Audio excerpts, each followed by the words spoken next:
Ka KSU East Gentihil District Unit ha ka arpsan tarik bribetnyo arpsan ha ka jeng senralang nagi di kor KSU narpo circle kaliyo banhir kerke syarata syara infiltration syagit ban pit ngore ka jeng rong jeng mi ke mender syari lom kasi kane ka jeng lej hier ha kane ka sngi kadai halor ka jeng I lupa ha gelap thai kubor nilak social media bak sokar asam kelas dang ban kerana pang yik boy buer Bangladesh basa bian haman lagi district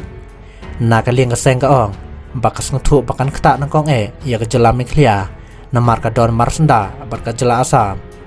kini ki besyak kan raki hapan pet desya ikan lidri kini kan pai ke kemat syari lom kasi badon kadut kengap na mar bom don an bante lakam ya ke jela banyo rong lai lot kat bamon kaya KSU ka sung kiro bakas ka jela bakas kar kepdeng kim benat sati ban terkam no ya ke innerline permit dan ke ILP